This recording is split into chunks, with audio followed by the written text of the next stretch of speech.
बिस्मिल्लाहिर्रहमानिर्रहीम। बहुत साल पहले की बात है। एक बादशाह था जिसकी एक बहुत खूबसूरत बेटी थी। वो लड़की अपनी खूबसूरती और दौलत की वजह से बहुत घमंडी हो गई थी। कहीं से भी उसकी शादी के लिए रिश्ता आता तो वो उसे ठुकरा देती थी और उसका खूब मजाक बनाती थी। एक दिन बादशाह ने एक बहुत बड़ी दावत रखी और उस दावत में शहजादी के शादी करने वाले तमाम शहजादों को बुलाया। सब लोग अपने अपने मर्तबे के हिसाब से कुर्सियों पर बैठ गए। फिर शहजादी इस दावत में कई चीज़ों के साथ बहुत घमंडी अंदाज में आई और वो जिस भी शहजादे के पास से गुजरती तो वो उसे बहुत नीची नज़रों से देखती। और वो एक शहजादे के पास पहुंची जो बहुत ज़्यादा मोटा था, तो शहजादी ने उसका मजाक उड़ाते हुए अपनी कनीज से कहा, देखो ये तो आटे का बोरा है। जब दूसरे शहजादे के पास पहुंची तो कहा कि ये तो कोई खंबा है। और जब तीसरे शहजादे के पास गई तो कहा, ये तो सफ़ेद चूहा है। इसी तरह शहजादी हर शहजादे की बेइज्जती करती रही, लेकिन एक शहजादे को तो देखकर उसे बहुत हंसी आई क्योंकि उसने दाढ़ी रखी हुई थी। शहजादी ने उसका मजाक उड़ाते हुए कहा कि ज़रा देखो तो इसने कैसे अपने चेहरे पर घास फूस उगा रखा है। बादशाह ने जब ये देखा कि कैसे मेरी बेटी मेहमानों का मजाक उड़ा रही है तो बादशाह को बहुत गुस्सा आया और उसने ये भरे दरबार में ऐलान कर दिया कि शहजादी पसंद करे या ना करे, लेकिन मैं इसकी शादी किसी गरीब या फ़कीर से करवाऊंगा। इस ऐलान के बाद तमाम लोग वहां से चले गए। फिर कुछ देर के बाद वहां एक भिखारी आया जो गली मोहल्लों में गाना गाया करता था। फिर वो शाही महल के खिड़की के पास बैठकर गाना गाने लगा। जब बादशाह ने उसकी आवाज़ सुनी तो उसने अपने नौकर से कहा कि उसको यहाँ बुलाकर लाओ। तो नौकर फटे पुराने कपड़े वाले उस भिखारी को अंदर बुलाकर ले आया। फिर उस भिखारी ने शहजादी के सामने बहुत अच्छा एक गाना गाया और फिर बादशाह से इनाम मांगा। तो बादशाह ने कहा, तुमने बहुत अच्छा गाना गाया है, मैं तुम्हें बहुत अच्छा इनाम दूंगा, मैं अपनी बेटी की शादी तुमसे करवाऊंगा। शहजादी ने जब ये सुना तो वो हैरान हो गई।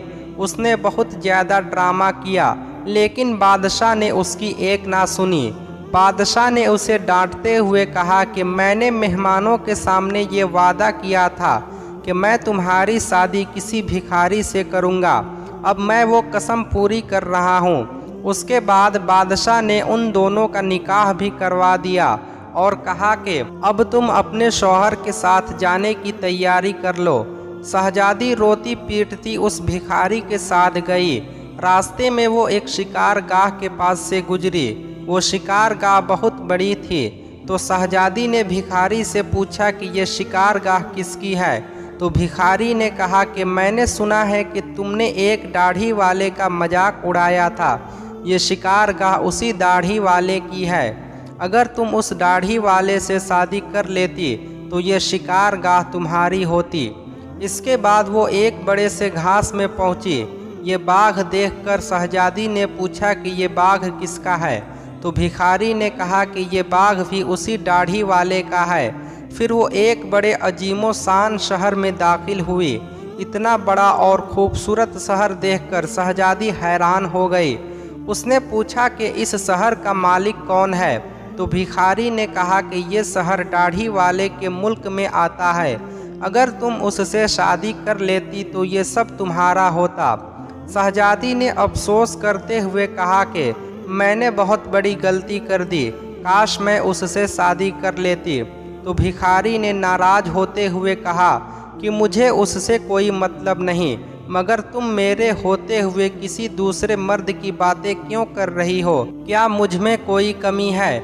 इसके बाद वो एक छोटी सी झोपड़ी के पास पहुँचे तो शहजादी ने कहा कि कैसे बेकार और छोटी सी झोपड़ी है। तो भिखारी बोला कि ये मेरा घर है और यही वो जगह है जहाँ हमें ज़िंदगी गुजारनी है। तो शहजादी बोली कि तुम्हारा नौकर कहाँ है।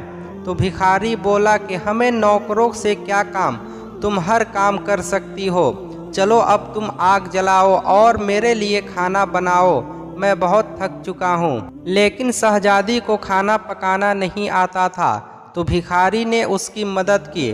फिर कुछ देर बाद उन्होंने उल्टा सीधा खाना पकाकर खा लिया और सो गए। दूसरे दिन उसे भिखारी ने जगाया और घर का काम करने को कहा। शहजादी पूरा दिन काम करती रही और ऊपर से भिखारी की डांट भी सुनती रही। किसी तरह से उन्होंने कुछ दिन गुजार लिए। एक दिन भिखारी ने कहा कि मैंने जो कुछ कमाया था वो सब अब खत्म हो चुका है, अब कमाने की बारी तुम्हारी है। मैं तुम्हें लकड़ी ला कर देता हूँ, तुम उसे टोकरियाँ बुन लेना। ये कहकर वो जंगल में गया और टोकरी के लिए लकड़ी काट कर ले आया। शहजादी ने टोकरी बनानी शुरू कर दी। उसने पहले कभी इस तरह का मेहनत वाला काम नहीं किया था, इसलिए उसकी उंगलियां जख्मी हो गई और उनमें से खून निकलने लगा। ये देखकर उसके शौहर ने कहा कि तुम ये काम नहीं कर सकती, मैं तुम्हें धागे लाकर देता हूँ, तुम उससे कपड़े बुन लेना। लेकिन वो ये भी ना कर सकी। तो उसके शौहर ने कहा कि तुम तो मेरे लिए बिल्कुल ही काम की नहीं हो, तुम तो कोई भी काम नहीं कर सकी, तुमसे शादी करके मैं बर्बाद हो गया। ठीक है, मैं कोशिश करता हूँ कि तुम्हारे लिए मैं मिट्टी के बर्तन ला दूँ, तुम उन्हें बाजार में जाकर बेच दिया करो। इस बात पे घमंडी शहजादी ने कहा कि जब मैं बाजार जाऊंगी तो मेरे मुल्क के लोग मुझे इस हालत में देख के मुझ पर बहुत हंसेंगे। तो शौहर ने कहा कि ये मेरा मसला नहीं है, अगर तुम भूख से नहीं मरना चाहती हो तो तुम्हें ये काम करना ही पड़ेगा। मिट्टी के बर्तन बेचने का काम बहुत अच्छा चल रहा था। लोग जब एक खूबसूरत लड़की को बाजार में बर्तन बेचते हुए देखते तो उस पर तरस खाकर उससे कुछ न कुछ खरीद लेते। जब बर्तन बिक गए तो भिखारी ने और बर्तन लाकर दिए। इसी दौरान एक सिपाही वहां से गुजरा तो उसने बर्तन लेकर उसमें लात मारकर तोड़ दिया और कहा कि दोबारा तुम इस तरह से रास्ता मत घेरना, एक तरफ बर्तन रखकर बेचना, बीच रास्ते पर मत बेचना। शहजादी बहुत परेशान हुई। उसने सारा वाकया घर आकर अपने शौहर से बताया। शौहर ने कहा तुम बिल्कुल पागल हो, तुमसे किसने कहा था कि तुम बर्तनों को ऐसे बीच बाजार में रखकर बेचो, आखिर वहां से लोगों को निकलने में परेशानी होती होगी। मुझे लगता है कि तुम ये भी नहीं कर सकती, ये तुम्हारे बस का काम नहीं है।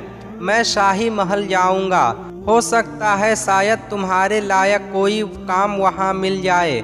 ये कहकर वो शाही महल के लिए रवाना हो गया। शाम को वापस आकर कहा कि तुम्हारे लिए शाही महल में मददगार बावर्ची की जगह मिल गई है, अब कम से कम हमें पेट भर के खाना तो मिल ही जाएगा। इस तरह वो घमंडी शहजादी एक मददगार बावर्ची बन गई। वो रोज सुबह से शाम तक बावर्ची खाने में रहती और रात को बचा हुआ खाना अपने घर ले आती। इस तरह दोनों मियाँ बीवी का गुजारा होने लगा। महल में आए हुए उसे कुछ ही दिन गुजरा था कि उसने सुना कि महल में कोई शाही प्रोग्राम है। जब मेहमान आने शुरू हुए तो शहजादी बावर्ची खाने की खिड़की से उन्हें देखने लगी। गुलाम कीमती कपड़ों में मेहमानों का इस्तकबाल कर रहे थे। हर तरफ शानो शौकत और धूमधाम नजर आ रही थी, लेकिन शहजादी अपनी किस्मत पर आंसू बहा रही थी और अपने तकब्बुर और बेवकूफ़ी पर पछता रही थी। उसी दौरान वहां कुछ कनीज़ें आई जिन्होंने शहजादी को लजीज खाने दिए। शहजादी ने उस खाने को टोकरी में रख ली और घर की तरफ चल दी। अभी वो महल के दरवाजे से गुजर ही रही थी कि अचानक बहुत कीमती पोशाक पहने हुए एक आदमी ने उसका रास्ता रोका। शहजादी ने जब उसकी तरफ देखा तो ये वही दाढ़ी वाला बादशाह था जिसका उसने मजाक उड़ाया था। वो खौफ से कांपने लगी। बादशाह उसे लेकर महल में पहुंचा। इतने सारे लोगों को देखकर उसका अपने ऊपर काबू नहीं रहा और घबराहट में उसके हाथ से टोकरी गिर गई और उसमें से खाना निकलकर चारों तरफ बिखर गया। तमाम दरबारी हंसने लगे। शहजादी का उस वक्त हाल ऐसा था कि किसी तरह जमीन फट जाती और वो उसमें समा जाती। उसने झटके से अपना हाथ छुड़ा लिया और भागना चाहती थी। फिर बादशाह ने उसे दोबारा पकड़ लिया और नरमी से बोले कि डरो मत, क्या तुम मुझे नहीं पहचानती हो? मैं वही भिखारी हूँ जो तुम्हारे साथ झोपड़ी में रहता था, और मैं वही सिपाही हूँ जिसने तुम्हारे बर्तन तोड़े थे। ये सब कुछ मैंने तुम्हारे लिए इसलिए किया क्योंकि मैं तुम्हें पसंद करता था और तुमसे शादी करना चाहता था। अब तुम्हारे घमंड का इलाज हो चुका है। मैं वही भिखारी हूँ जिसके साथ तुम रहा करती थी। अब तुम्हें अच्छा सबक मिल गया है। पिछली बातों को भूल जाओ और देखो, हमारी शादी की तैयारियां हो रही है। उसी वक्त कनीजे आई और उसे अपने साथ ले गई। फिर शहजादी को नहलाकर उसे दुल्हन का लिबास पहनाया गया। फिर जब वो दोबारा वहां आई तो देखा कि उसके माँ बाप और तमाम दरबारी वहां मौजूद थे। लोगों ने उसे मुबारकबाद दी। उस वक्त शहजादी बिल्कुल बदल गई थी। उसका गुरूर, उसका घमंड सब खत्म हो चुका था। उसने जिंदगी गुजारने का ढंग सीख लिया था।